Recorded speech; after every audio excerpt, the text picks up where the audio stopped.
Okay, now we will see another component of WebAnno, correction. We get here a document that is processed outside of WebAnno by external tools, and we like to our users make correction on that processed document. So what we'll do is we'll go to the correction page and open the document. Here we will have basically two panes, the suggestion pane and the annotation pane. The suggestion pane is the ones that are automatically annotated by the external tool, and the annotation pane is the same as our annotation page, where users can make new annotation or they can accept the suggestions so that it will be copied up to the annotation pane. Okay. Now let's take some of the annotations from the suggestion pane to the annotation pane. We can accept NNP here.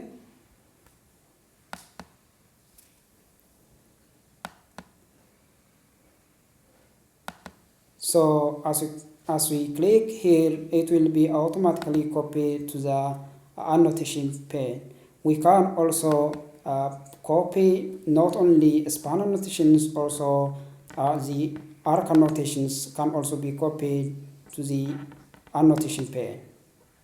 If there are some annotations that are wrong, then we can modify it. So for example, here northern is annotated as JJ, but we can re-annotate this one as NNP.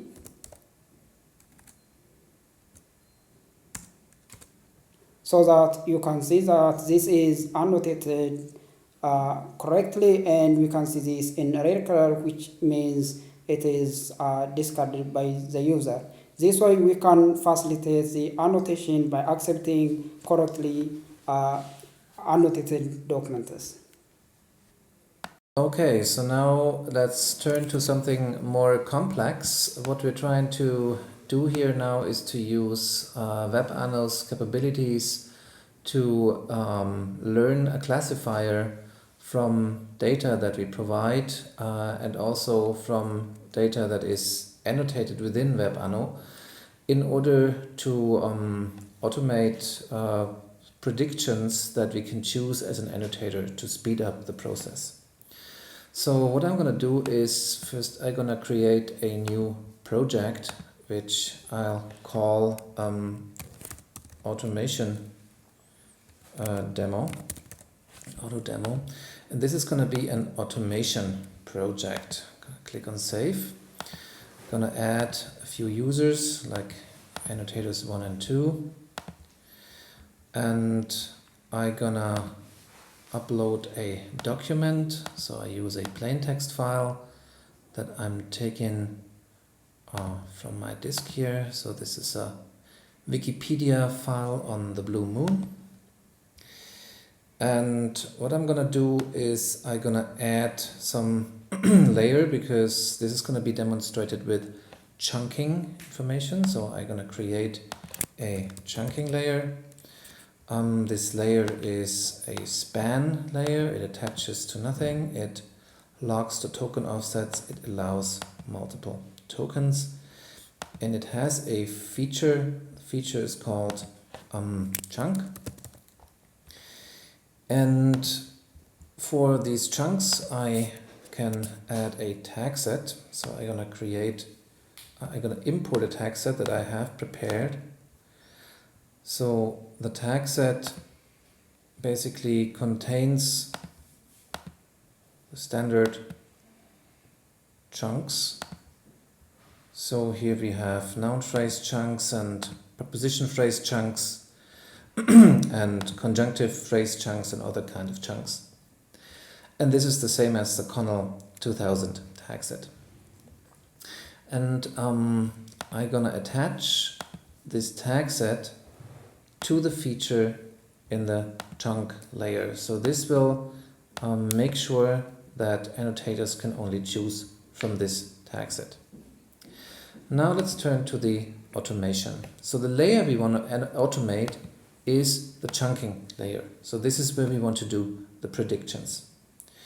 We can choose a repeat annotator, and the repeat annotator would basically assign the same tag for stuff that is already seen because it has been annotated by some annotator. We can also give training data. So this training data would basically be in a tab separated format and would show one tag per word. So I can show this here.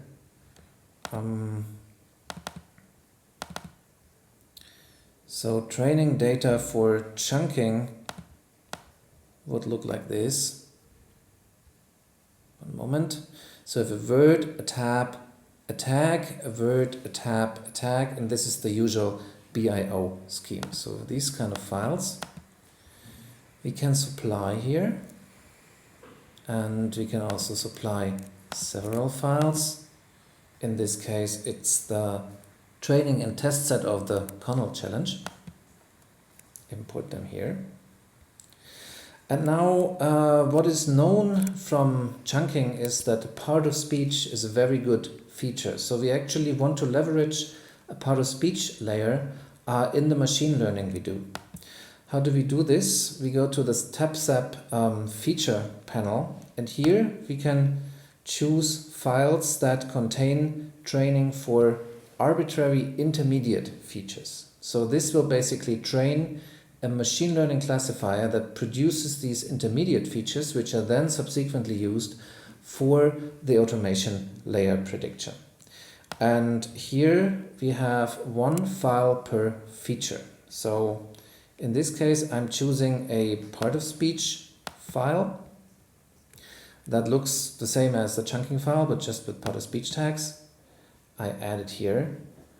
And then that's it. Then I have defined my automation. So when I click on automation, it will start the automation process and it will train a classifier.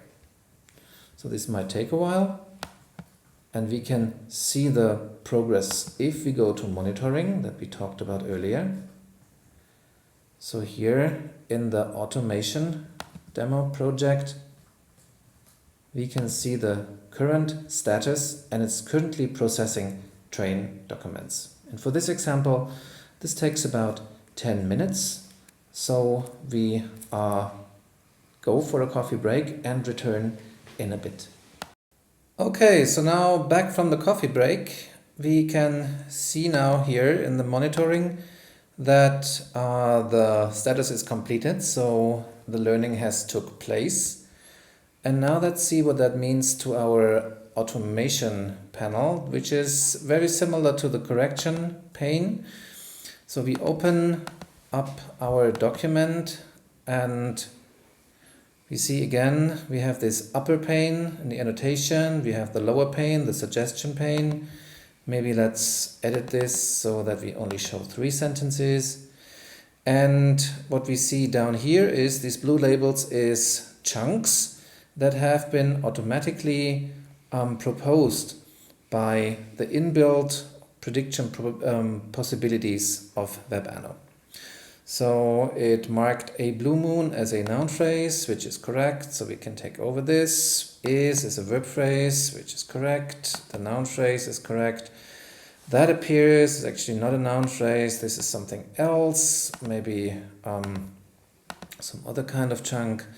So it's the same setup as we've seen before, with a small difference. Now it learns that that appears is an O, and it will copy annotate that. To give you an example, what this copy annotator is, if we continue like this, and if we, for example, mark this off here as something else, like an O chunk, it will not only propose this O here, but also change all the other offs in the lower pane here to this tag. So in this way, we can quickly bootstrap annotations, and this copy annotator also works without the complex training procedure we showed before. So in this way, a WebAnno helps you by automating the process. And whenever a curated document is marked as done, as we showed before, this will be automatically added to the training set and the classifier will be retrained.